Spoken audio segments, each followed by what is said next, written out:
Welcome to the Super Abundant Life podcast, where we teach the Bible in a simple, authentic, and practical way so that Christians can skillfully apply the Word of God to create supernatural results in every area of life.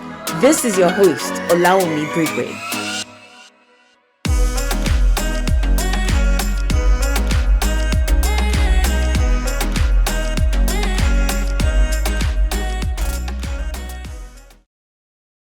Recently, just a few days ago, I sat down and I was sort of reflecting. I don't even know, what brought it on. I think my husband and I were having a conversation. And then I started thinking back to my professional career. And I realized, I only worked in 4 organizations. I think it's the fact that my husband was saying, we were talking and he's worked, because obviously as a doctor, different hospitals posted, particularly early on in his career when he was in training.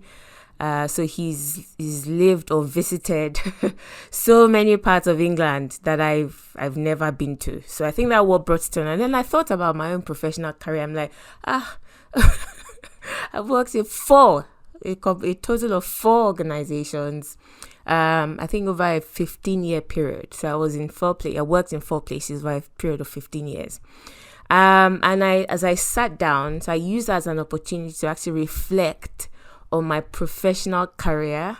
And one of the things that I was grateful to God for, one of the things that I noted was that in every single one of those organizations, when it was time for me to leave, there was always, as in some kind of, they always would come up with incentives. In other words, there was not a single organization where I was about to leave and they were like, okay, bye. But they went over and beyond and would look for different ways, different things, offer all sorts to convince me to stay, right? Every single one. And God is my witness. Every single one that I worked in. Now, obviously, for someone that is not, I was going to say the word deep, but self-aware, I think that's the right word. If you're not self-aware, then you could, see that and say, oh, I'm just the bomb. People just want me. People love me. No, but I knew that was not the case. It wasn't like people just could not do without me. I knew it was nothing like that. So because I knew that, I began to think about why was that the case? What were the things that I was doing that made me indispensable to these organizations to the point that it was always difficult for them to let me go? So I sat down and I thought about it, the growth or whatever it is, the principles that I learned that I then went and applied, the things that God taught me, made, the corrections He told me to make. And so over the period of over my 15-year professional career, I came up with a few points. And then by studying and researching for this episode as well, I came across some that I didn't even know that I've now added to the list, which brings me to what we're talking about today. And it's very simply 8 ways to make yourself indispensable at work. 8 ways to make yourself indispensable at work. And what I mean simply by that is you add so much value to that organization that when it's time for you to leave, they are fully supportive, obviously, of you and your career progression. It could go one of 2 ways. They could say, okay, you want to progress in your career. Listen, we'll offer you this promotion or this leadership responsibility and so on, or we'll increase your pay.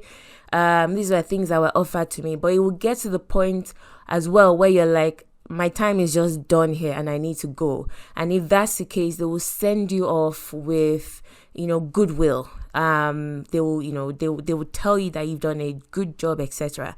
So I want every single person listening to me to get to the point where they are indispensable to their current organization, so that even when it's time for them to leave, you are sent off with such pomp and pageantry because you have literally invested so much in that organization. All right. Okay. So, as I always do, my signature is that my teachings from the word of God. So I believe without a shadow of doubt that whatever leadership principle, whatever law of success that you may find out there, that you may read in books that will even tell you that God doesn't exist, everything came from the Bible. You can find it literally in the Bible. So my own signature is, I ask God and I say, show me this in the Bible, and he will always show me. All right. So these things that I'm going to be teaching today. So the 8 ways to make yourself indispensable at work. I'm going to be teaching from the story of the man called Naaman. He's a very popular guy in the scripture. He was a army commander that was very successful, but then had leprosy. So this is 2 Kings chapter 5. So I'm going to pretty much go through the whole chapter and then extract those 8 principles, or the 8 ways that you can make yourself indispensable. And I'm sort of going to be switching from one character to the other. So there were points where Naaman was indispensable to his boss, the king. There were points where there was a slave girl that was indispensable to him, etc. So I'm going to use different characters and things that happened within that chapter to extract very clearly 8 ways that you can make yourself indispensable to your employer in this year 2020 and beyond. Okay, all right, let's get started. So 2 Kings 5, the text I'm reading is New Living Translation. So number 1, the first one, and I put this one first honestly to get it out of the way, because it's the only one that people think they need to do in order to become indispensable. They think that once this one is ticked, they're going to offer me promotions, they're going to tell me I'm going to increase your salary and all those things. And it is simply this. The first way to make yourself indispensable is to be exceptional at what you do,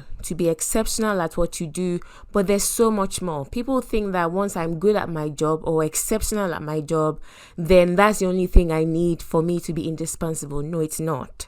There are so many people that are good, but they're not even recognized for what they're doing because they're not following some of the other laws that I'm going to be talking about today. So where did I see that in the Bible? So 2 Kings 5:1 says, the king of Aram had great admiration for Naaman, the commander of his army. Why? Because through him, the Lord had given Aram great victories. It says the reason why, so in this context, Naaman had a boss called the king of Aram. And Bible says that the king, Naaman's boss, had great admiration. So it wasn't just, pat on the back, you're good at your job. Had great admiration, meaning he would look at this guy and be like, how can somebody be this good? That's what it means. He just admired him greatly. And he probably wished, I wish I could be like Naaman, that kind of thing.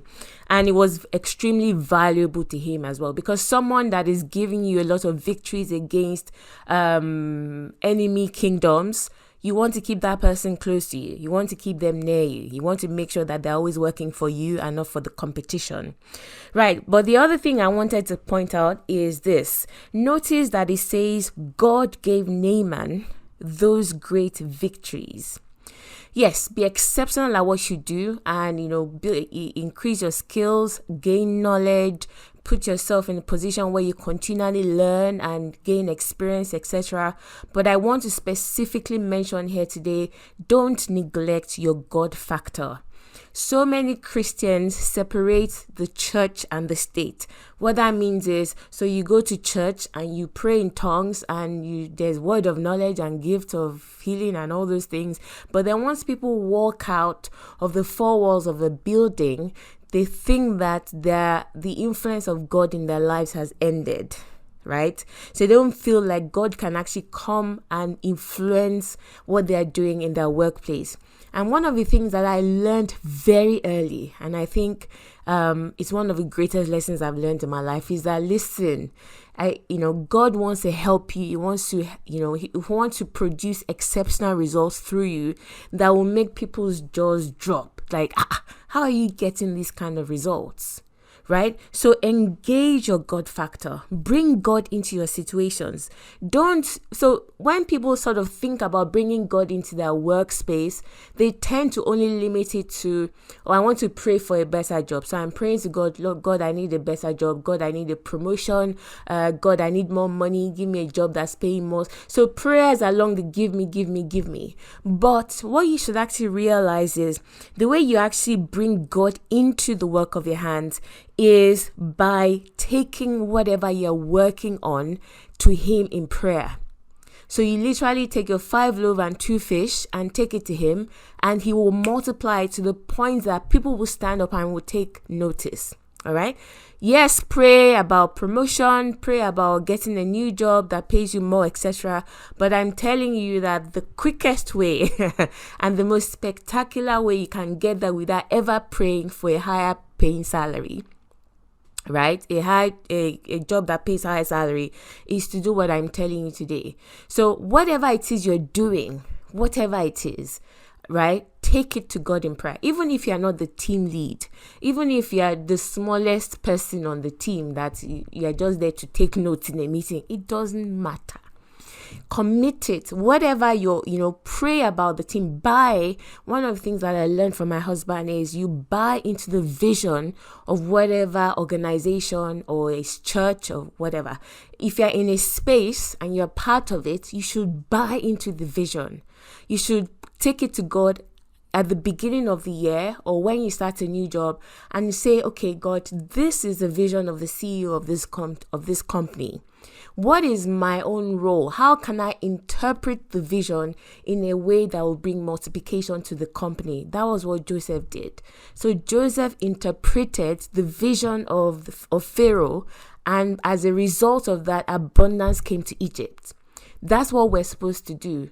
Okay, so it's not just about praying for more money, praying for a better job. You can do that, but the guaranteed way that you will get all those things without spending all your prayer time praying for them is to do this. Interpret the vision of the house in a way that will bring abundance into you. And the only way you can do that is to take it up in prayer to God. So take projects that you're working on, your area of responsibility, and even the whole company, lift it up to God in prayer.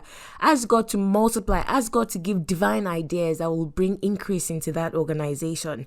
Let God bring out great victories through you into that place. All right, the same way it happened for Naaman. So the first one is to be exceptional at what you do, but not just to be exceptional absent of God, whereby you're just using your brain. You're just, spending 14 hours working so that you can be exceptional. It doesn't need to be hard. When you tap into the miraculous, things become easy. And I'm speaking from experience. I've shared this before on the podcast that I was known for spending the least amount of time at work, because when I started my career, I had a baby. My daughter was 3 months old when I went into my professional career. So I couldn't hang about because the nanny would close and I needed to go and pick her. So I couldn't be there till 7 or 8 as the other young teachers were doing. I simply did not have the luxury. But my result was always much more than everybody's, because when I get home in my prayer time, I say, okay, God, how will these children, excel and get the best results, the best they can possibly get? And I'll pray and I'll receive teaching strategies, etc., etc. All right. So that is what I mean. Involve God so that He can produce exceptional results through you that will astound your world. Number 2 is this, and I'm going to read this first, the verse, before I tell you what number 2 is. Verse 2 of 2 Kings 5 says, at this time, I forgot to mention something. So if it tells us in verse 1 that Naaman was a mighty warrior, but he also suffered from leprosy. So he was a leper. Okay. I could do a whole podcast on that, but that's not what we're focusing on today. So verse 2 says, at this time, Aramean raiders had invaded the land of Israel, and among their captives was a young girl who had been given to Naaman's wife as a maid. It should really read as a slave, because she was not a maid that was being paid. She was a slave. One day, the girl said to her mistress, I wish my master would go to see the prophet in Samaria. He would heal him of his leprosy. And the second principle that you can apply to make yourself indispensable in your workplace is this: genuinely care about the progress or the well-being of your employer or of your organization. Don't be one of those people that only goes there to collect salary, and then once you walk out, that's it. You don't even think about the place again until you're back, right? Don't be one of those people. Don't be one of those people where money is your only motivation for being in a place. It's a dangerous place to be, because number one, you'll be miserable. You will be miserable because you're spending, how many hours we spend at work? All right. Like, on average, 8 hours. Some people spend more, some spend less. 8 hours a day, 40 hours a week, going to a place where the only motivation you have for going there is money. That's a pretty miserable life. So don't allow yourself to get to the point where that is your only motivation. Now you say to me, but it's not my ideal job. It's not what I really want to do. You know, this is like a stepping stone to where I would really get the one that I'm passionate about, etc. I knew you were going to say that. So I was prepared for you. This girl, remember, was a slave. When she said my master, she literally meant my master. Naaman was her master. Naaman owned her. She was a slave. There's no situation that can be less ideal than that. She was a slave. She was even there against her will. She was probably never going to see her family again. At least you come, they even pay you. You get salary. You get to go home and see your family at the end of the day. So no matter how, far from ideal the job is, it doesn't matter. It is not an excuse to only be going there to collect money. Right? That sort of attitude does something to the soul of a person. And if you honestly have convinced yourself that when I get the job that I'm really passionate about, I'm going to do it well and I'm going to plug in, it's not true. Because even if you get that job, what you have been doing has now become a habit. It is now a habit. Your brain has now been configured to the point that it says when we are in a working environment, we just do the work half-heartedly. You have trained your brain into that space so that even when you find a job that you absolutely love, give it 2 weeks and your brain just enters into that habit again, and you find yourself just dissatisfied and just looking at the clock and wanting to rush out of there when it's 5 o'clock. So if you're there now, you need to ask the Holy Spirit to give you the grace to be able to make adjustments in your attitude towards there. This little girl was a slave. She was a slave. All right. Rather than be filled with bitterness or to zone out, right? She cared deeply about the people in her quote unquote organization, her employer, the person that owned her. And the Bible doesn't say anything about Naaman, but if you put it in context, those guys in those days, they were merciless. So they weren't like, hush puppy, very nice, an employer that will come and give you cake, cookie and cream and whatever. So thank you for doing a wonderful job. They were harsh, right? There was very little value for human life. The way they would just behead somebody and, remove somebody's tongue. Very little value for human life. So I can imagine him being a hard man. All right. And guess, the kind of job that he did, he was a commander of the army. He was a hard man. The Bible doesn't say that, but in context, if we let our imaginations run. But this girl didn't allow that. She had compassion regardless of what her circumstance was. She had compassion for her employer, for the organization. So you go to work and you have so many reasons to complain. Nobody is saying that you don't have reasons to complain. You have every reason to complain. Nothing is working. They're not listening. Everybody's just doing their own thing. And there's, is anarchy, right? But you are the light of God in that place. Light shines where there's darkness, right? Light shines where there's darkness. If you have a torchlight and it is noon, right? The sun is high in the sky and you come out and you flash your torchlight. Nobody's going to see. You will not notice it. But come into a house as dark, everyone that needs light will be gravitated to you. So instead of looking at the darkness and complaining about the organization, why not begin to see yourself as light? And now, throughout all of this, I'll use my own example. The second to the last school that I worked in, oh my, maybe I was looking for a challenge. I left my second school, and I was just like, listen, I can do this job in my sleep. Where all the kids now know you, everybody respects you, or none of your children could, you only need to look at them once, right? A whole assembly hall of children, you're walking and they're silent.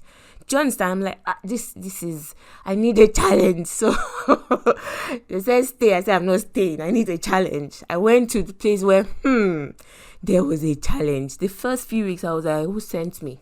Oh, who sent me here? As in, I was so frustrated. The entire setup, and I'm not just talking, I didn't, dealing with rude children and disobedient, that one, because I had years of experience, it wasn't really the issue. But this was the first time that I was working in an organization where micromanagement was at its peak. As in, there was no freedom. You were literally tied up. And I'm like, I'm a leader here. So I literally have to, bureaucracy, meetings and meetings. I spent all my time in meetings and meetings. I'm like, what? I'm a teacher. Why am I in meetings and meetings? I didn't take this job. So I was miserable. But I would tell you that, listen, even in that place, again, within 2 or 3 months, I took my house. So I don't want to go into all that, but basically the area that I was responsible for, I took them to the highest. So they had points in terms of performance and all those, and they were like at the bottom. When I took the job out, they were at the bottom. Within the first half term, which was I think 8 weeks, they were at the top. And this was the place where to get up in the morning and go there, I was like, oh God, who sent me to this place? Yet I was like, listen, no matter how dark it is, I am light. So that is what I'm saying. Don't use your mouth to start complaining and joining them because you are now part of the darkness. You will never stand out. All right? You will never stand out. So the servant girl or the slave girl was in a dark place, but she still allowed compassion to rule her. And she said, I wish my master would go and see the prophet. If she was a wicked person, if she was someone that was allowing herself to only see the darkness, she would never have told, Naaman. She would never have shown the way, say, you this wicked man, I hope you die with that leprosy and your children to catch the leprosy. Okay. Right. But she allowed the compassion of God, the light of God to shine through her. So she became, imagine after, we all know the story, so I can tell you that Naaman ended up healed. What do you think he would do to that girl? All right. Just imagine it, because that was the one thing, with all the money he had, with all the influence and the position and all that and the wealth, he couldn't cure himself. So she was forever invaluable to him as a result of taking that step. Let's move on. Number 3, I read 2 Kings 5:3. It says, so I repeat, it says, one day the girl said to her mistress, I wish my master would go to see the prophet in Samaria. Who did she tell? She told her mistress. She didn't go straight to Naaman. All right. She told her mistress, the direct line of command. Even though the message was for Naaman, she told who? She told her mistress. And number 3 is this. Don't care about who gets the credit.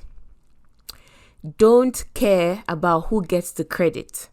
What do I mean by that? You see, what I've noticed, from my own experience as a leader and also from life experience as well, I've made that mistake. I've made the mistake and I've seen other people make that mistake.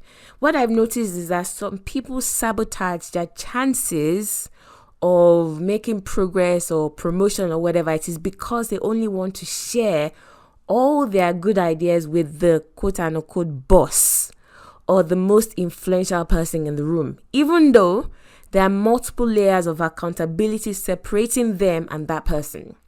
So they have a good idea. They have a head of department. They won't tell the head of department. They'll go and look for maybe group head or somebody. Why? Because they want a seat at the table. So they bypass everyone and then just go straight there, right? The slave girl could have basically seen that information as her own ticket out of slavery. And as a result of that, she would have basically said, listen, I'm not going to tell my madam. I'm going to go and tell Oga. And I don't know what could have happened to her. Because number one, the audacity. So remember, she's a slave. The audacity. Nema will say, who are you? How dare you come into my presence? Go and behead her, which is very, very possible. Not an exaggeration at all. But she told it to someone. And, even though the information came, in fact, this is what I'm really saying. The wife of Naaman could just have said, I heard it from somewhere. She didn't even have to mention the slave girl because the Bible doesn't even say how. It just says that Naaman then told the king. So obviously the wife told Naaman, but she could have completely left that girl's name out. That's what I'm saying. Don't be motivated by, I want to make sure that I get the credit. And as a result of that, I want to be the one that will tell the boss myself so that he will say, good job. What's your name again? And then he will note your name and say, wonderful, wonderful. And then the next time you have an idea, you bypass your line manager and you go straight. That's dangerous. Okay? It's dangerous because what I've noticed is most leaders will tell you that people who are always bypassing established leadership lines to pitch or to complain to a senior leader, these kind of people are perceived as schemers. All right? They're perceived as schemers. They're seen as people that are only interested in themselves. And because the truth is, no matter how much you spin it, if you're cutting out your direct lead, you will be seen as someone who is not a team player. So it's going to actually affect you negatively in the long run. You might think, the CEO now knows my name because, I went and pitched this idea to him. That's even if you get to him. So if you found a way to scheme and then get to the point where you're speaking to the CEO, he's marked you. Honestly, this is from my own experience, right? In leadership, from reading leadership books, from talking to leaders. That person has marked you that, this one's not a team player. What happened? In fact, what could even happen is the CEO will now call the head of your department or group head and say, this person came to me, and they'll be talking behind your back and they'll be saying, why is he? So don't do it all. And the reason why you will not do that is because you will not care who gets the credit. You don't care who gets the credit as long as the organization moves forward. Whether you get the credit or not doesn't matter to you. And you know that God who sees in secret will reward you openly. If men do not reward you, don't even lose sleep over it, because God has seen it and he by himself will bring you reward. Okay. Now, obviously, I needed to say this. There are exceptions to that rule. Okay. There are exceptions to that principle. There are occasions or times where the person that is your direct lead is not really someone that cooperates. He shuts down everybody's ideas. He doesn't listen. He never listens. And if, for example, the project is in serious jeopardy, and you know that if you don't say something, the company is going to lose, for example, millions of pounds. I don't know, whatever it is.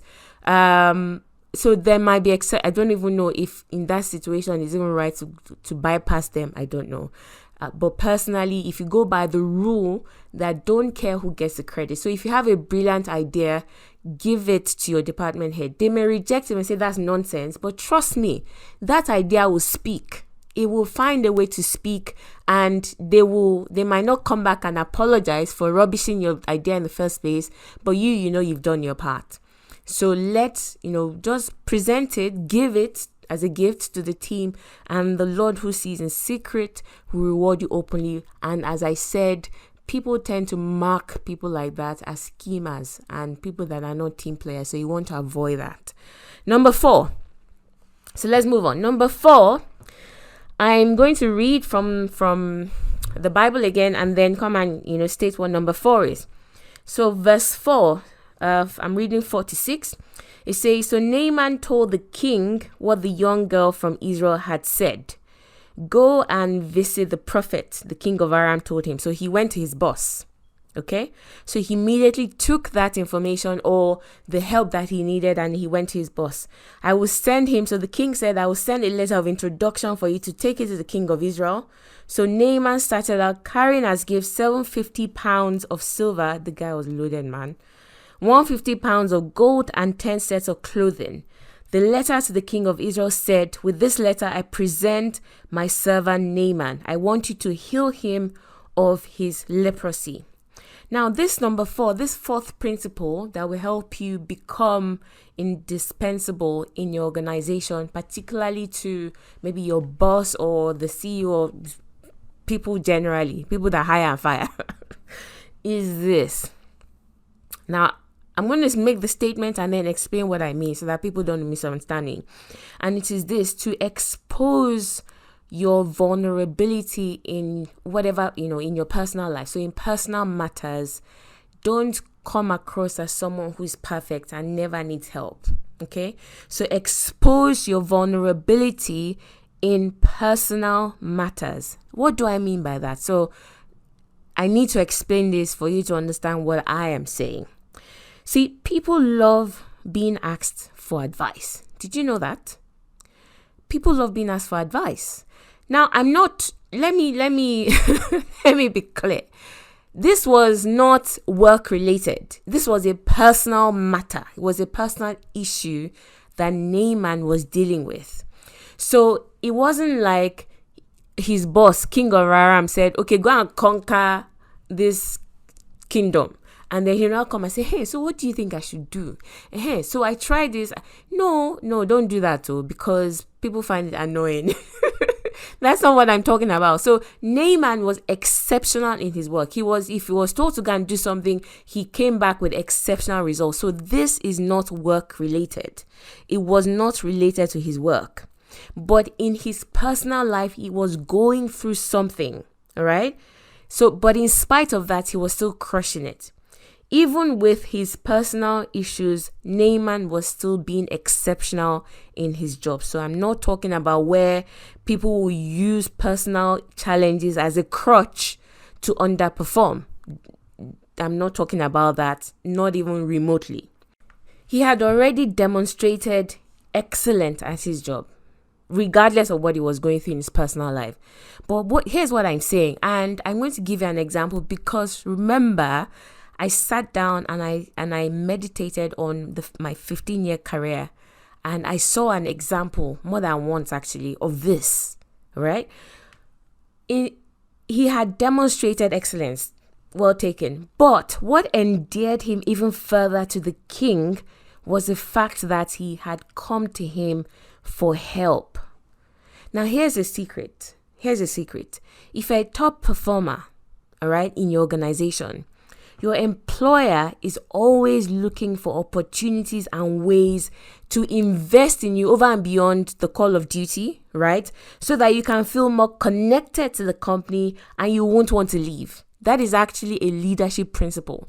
So your A game players, right? If you're absolutely killing it for you, it is a leadership principle that you find a way to connect with them beyond work, something that ties them in so that they would not readily leave you, right? It's a leadership principle. So when the king had that opportunity, I'm sure he was elated. He was like, okay, what can I do to help? So he got a letter. He wrote a letter, and I have a feeling that all those things that Naaman was going to go and give, maybe the king even contributed to it and gave him some of it. Said, listen, just go. I want you to sort out your personal life. I'm for you. I'm standing with you, and all those things that people say, right? So you ask for help when you need it. Expose your vulnerability, right? If someone is going through something in their personal life, you don't want to come to work and just put on a mask. Right? People think, oh, if I show them that I'm going through this, they'll think I can't do my job. But remember, you've already demonstrated that in spite of what you're going through, you're still killing it at work. That actually makes them respect you even more because they're like, this person is going through this and they're still delivering. They're not complaining. They're not, making it seem as if, oh, because of this, I can't do this. Trust me, when you now open up to them, they see you in a different light. They want to help you. And the empathy kicks in, right? The empathy kicks in. So it will endear them to you. And remember, if someone has an emotional connection with you, it makes it more difficult for them to, if they say they're downsizing, you will not be the first person on the list because you're doing well, and then there's an emotional connection. So there's been a human to human connection. It's not just about the work. I'll give you an example from my own career, right? There was, a time many years ago when I had to take time off work because Maxine was going to have an operation on her eye, and was going to be general. She'll be put to sleep, and I needed to take a few days off work for her recovery and all those things. So I went to speak to the head about taking time off. And I've said this before, the teaching profession is quite inflexible. You can't just go like that, right? Because you can't work from home, at least, right? So you had to be on site and all this. So I was like, I was feeling bad that I had to take that time off because I knew that it would not be easy to get somebody in to do my job and all that. So I was like, I'm the only person Maxine has, so I need to go and take time. So I went to him, and the policy actually at the time in that organization was, if you're taking time like that off to care for someone, then you could, but it will be without pay. But I remember something. I remember clearly that when I went to him and I showed him the letter, from the hospital, he looked at it and I said, could I please have a few days off unpaid so that I could look after my daughter and everything. He was like, absolutely. Do you know, he got up, he personally walked with me to HR, and then guess what? He asked them, he said, she needs to take this time off. Please approve it. Even extended the days. Approve it with pay. He said, approve it. Give her all the time she needs with pay. It was as if he was so grateful for the opportunity to be of service to me because I had been delivering exceptional results. I had been pouring myself into that organization, and he knew it. So it was like, oh, something I can actually do for her. He took it personally. He was like, yes, absolutely, you can go and don't worry about anything. We'll make sure it's sorted. And I'm not talking about somebody, this is what I'm trying to say. This person I'm describing, he was not like some mushy person. He was a tough person, right? He was tough, as in normally he would not have done that. He was a tough person. He was very principled. I greatly admired him till today. Very principled person. So he wasn't like mushy, emotional, oh, I just want to help. I know it was nothing like that. But I noticed by thinking about it that he wanted an opportunity, to be able to help me on a personal level that had nothing to do with work. And what I also noticed was after that, there was a deeper connection between us, like human to human, not just like robot to robot, as in, okay, work. Because the personal thing had entered, because I had a personal issue that he was able to help me solve. We connected on the emotional or human level when we now became human beings to each other, not just targets, not just, oh, these are the work targets, go and achieve it. We became human beings to each other. All right. And that's the school that when I was going to leave, in fact, it took me almost 2 years to eventually leave, because every time I said I wanted to leave, he would just basically, give me higher level responsibilities and say, no, I really need you to take this on. He kept adding, I said, until I put my foot down, I said, I need to go. So can you see? And I believe that one of those reasons why eventually became like that was there was a deeper connection on the personal level. So that it's not just about work, right? So number 5, let's move on. Number 5, I'll read verses 7 and 8. It says, when the king of Israel read the letter, he tore his clothes in dismay and said, am I God that I can give life and take it away? Why is this man asking me to heal someone with leprosy? I can see that he's just trying to pick a fight with me. So the king of Israel receives the letter from Naaman's boss, and I was like, this guy, his ulterior motive is really to come and go to war with us. How am I supposed to heal somebody of leprosy? And the guy started complaining and he went into depression. He tore his clothes and all those things, right? Let me keep reading. But when Elisha, the man of God, heard that the king of Israel had torn his clothes in dismay, he sent his message to him. Why are you so upset? Send Naaman to me, and he will learn that there's a true prophet here in Israel. Right. So number 5 is embrace problems that others are complaining about or running away from. If you want to be indispensable in your organization, embrace problems that others are complaining about or running away from. In fact, I believe that one is one of the quickest ways to rise to the top. And that is the second one. I think the first one I said was, bringing the God factor into the work of your hands. This particular one specifically is what allowed me to rise as quickly as I did in my career. And this is what I mean. And I didn't choose it all. In fact, I can't take credit for it because for some reason I would show up in a new school and then they would give me like the worst set of classes or something that nobody wanted as a newbie. So all the ones that had been there for a long time, they'll take all the nice, cushy A-level classes and all the nice kids top set, and then they'll come and load you up with bottom set. The kids I don't even want to learn. As early as 12 are telling you, Miss, I don't want to be here. What do you do with that? So it wasn't even by choice. But this is what I realized, that it is probably the one principle that has that worked out the best for me in my career, right? Throughout my career, it was taking something that was difficult. I gave the example of the second to last school that I worked in, one of the most difficult periods in my professional career. But I also achieved the greatest result, impact in the shortest amount of time. So if you are the kind of person that is resilient, if you see opportunity in trouble, you will go far. You will become indispensable. Because what other people are running away from, you embrace it, you take it with the help of God, you produce results. They will keep saying, this is a problem solver. Not just any kind of problem solver, but the kind of problems that people don't want to touch.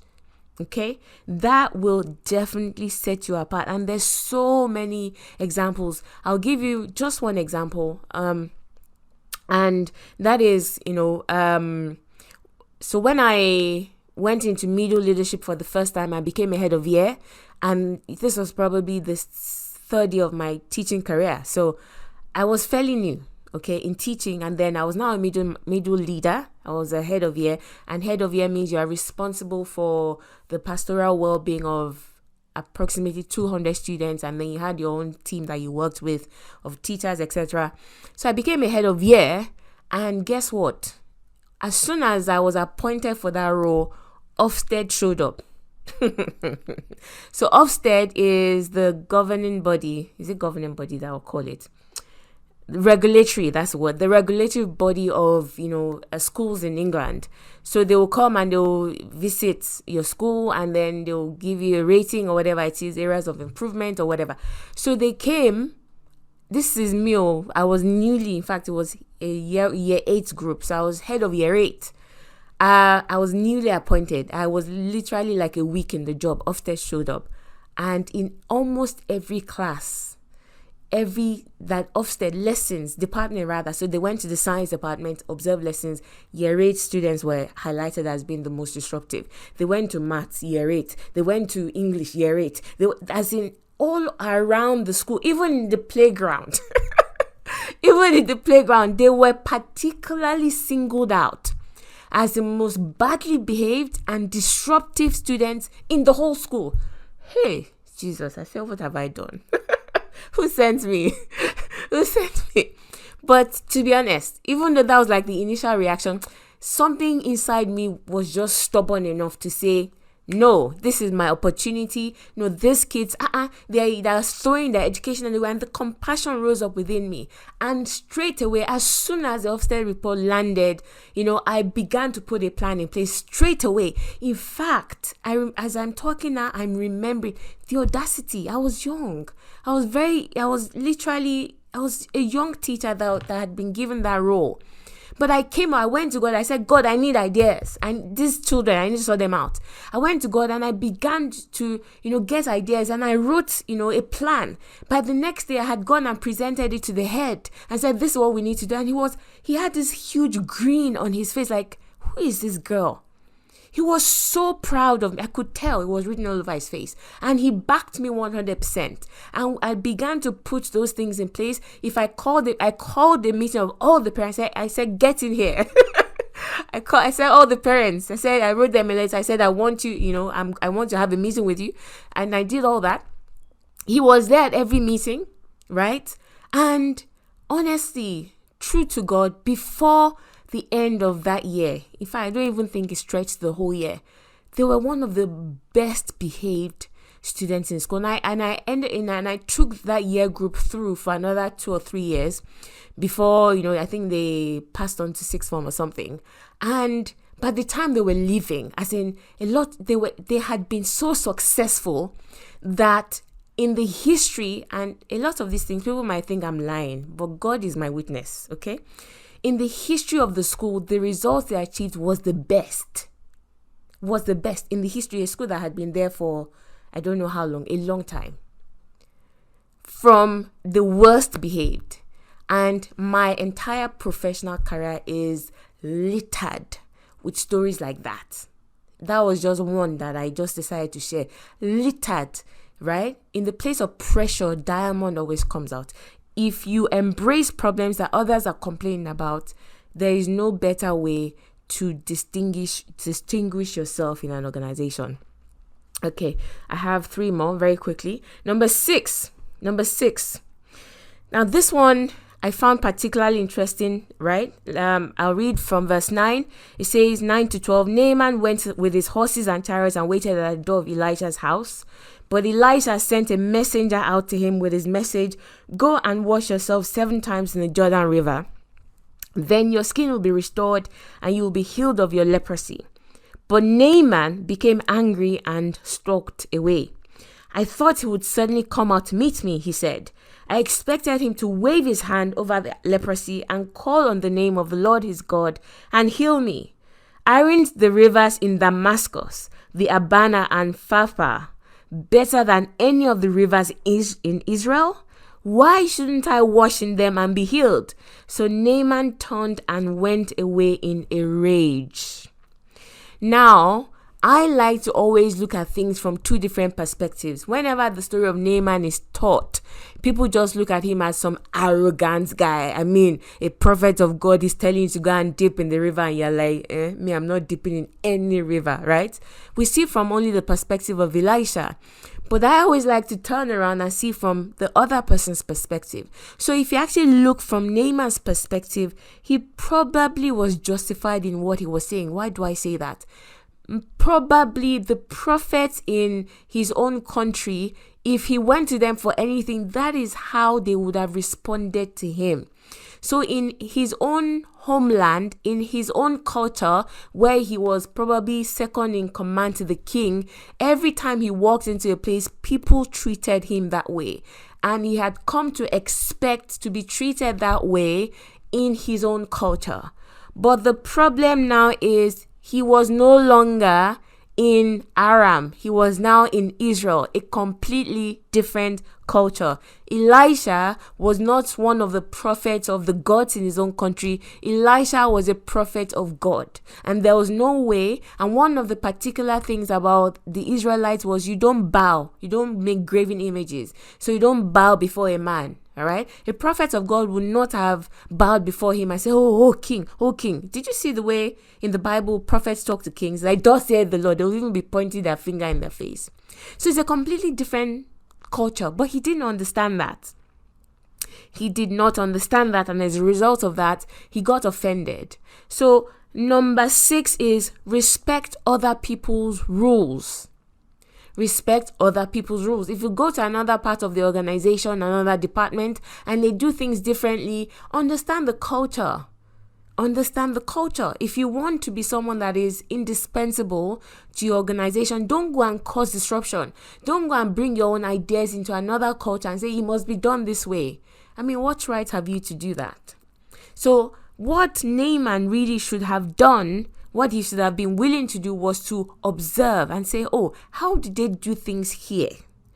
And after observing, then try and adapt himself to that culture as best as he could. So if he had asked around that, okay, this God of Israel, what's he like? As in, how do his prophets relate with people? He would have known that a prophet of God would not bow before any man, not even before a king, because they saw themselves as representatives of God, and the kings even bowed before them.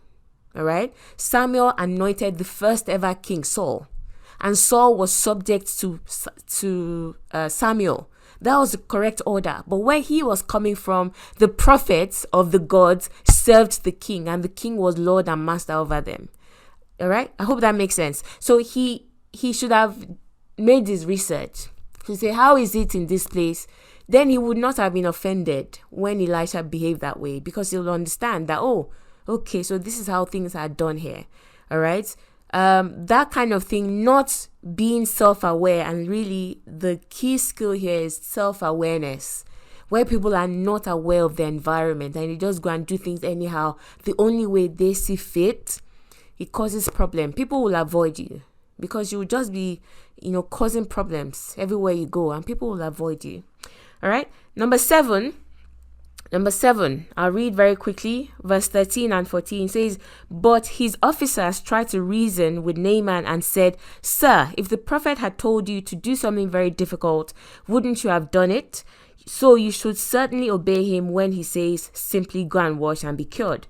So Naaman went down to the Jordan River and dipped himself 7 times as the man of God had instructed him, and his skin became as healthy as the skin of a young child, and he was healed. Okay, now what am I going to point out here? Number 7 is this: speak up. Speak up when you have a valid, a helpful, or a valuable opinion, even if the opinion is you're sharing it with people that are your leaders, people that are ahead of you, or whatever it is. When Naaman was being foolish because he was not self-aware, he hadn't done his research, he was going to walk away from his healing. And they saw that he was clearly wrong. His servants spoke up. They said, no, this is not the right thing to do. Why don't you think about it this way? And they presented another perspective. They spoke up. If they had not spoken up, they would have all gone back home with a leprous Naaman. The rest of his life, he would have remained that way. Right? So when you know someone is clearly on the wrong path, like a leader, someone that's ahead of you, don't be afraid to speak up. All right. Now, let me add this. I'm not talking about the people who are always wanting to share an opinion. So they always have an opinion that everybody must hear. Before you say 2 sentences, they're like, well, excuse me. And they're wanting to. No, that's not what I'm talking about, because that's annoying. That's annoying, number 1, and is also a symptom of someone who is not teachable. Because if you're always talking, you don't hear. You should listen twice as much as you speak, because when you're speaking, you're not learning. So that's not what I'm referring to. I'm talking about on occasion where you know inside you that this thing, I have an idea, or I have something to say, I have an opinion, right? Don't worry about whether they accept it or not. You just do your part and present it. They can reject it, it's fine. Okay? What's the worst that can happen? They'll reject your advice. Fine, move on. Say, I did my part. The same way if the servants of Naaman had told him and he had said, no, rubbish, let's go back. Well, they told him. And what is the best that could happen? It could end up being what brings phenomenal growth into that company. The same way what they told Naaman ended up being what saved his life. So speak up. All right. And the final one I'm going to read verse 15 to wrap this up. It says, Then Naaman and his entire party went back to find the man of God, which is Elisha. They stood before him, and Naaman said, Now I know that there is no God in all the world except in Israel.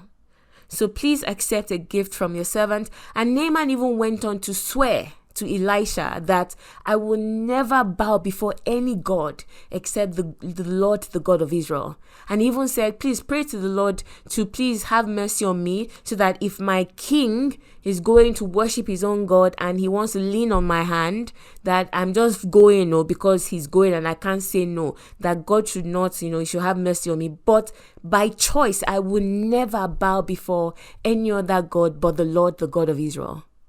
So what is my number 8? If you want to endear yourself, if you want to be invaluable, indispensable to your organization, be the kind of person that brings new business in. Now, what do I mean by that? How did Elisha make himself indispensable to God? Remember, I said I will look at different characters and how they were indispensable to their boss.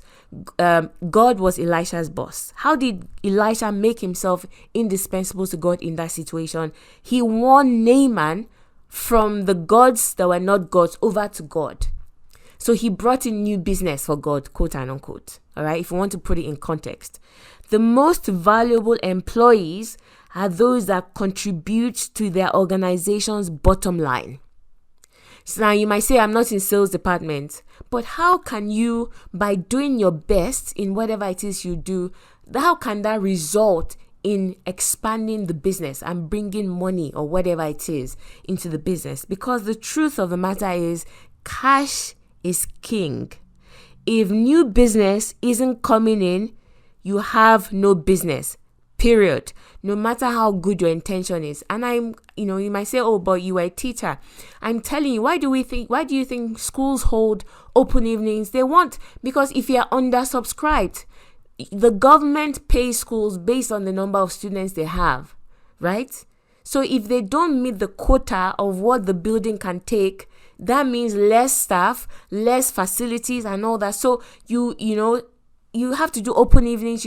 Every teacher needs to get involved in open evenings. You can't say I can't come. If they put it on a Saturday, you have to be there, because it contributes to the bottom line of that organization. That's what I'm saying. How can you position yourself that you are contributing to the bottom line of your organization? Okay, how are you making the business grow or expand in terms of business, in terms of money? Okay, that is number 8. And that's me done. Those are 8 principles that you can apply that by the grace of God will make you indispensable. I don't even think you need to apply all of them. I did not apply all of them, right? I even learned some as I was researching and preparing for this episode, but read through the 8 and think, from where I am now, where I'm standing, which of these can I definitely begin to apply this year 2020 that will make me indispensable to my organization? And it could result in the fact that they promote you, they increase your salary, right? Or if you want to leave, they send you off with such goodwill or recommend you to another place that would. So it will open so many doors for you. All right. Thank you so much for listening, and I will be back next week. Bye.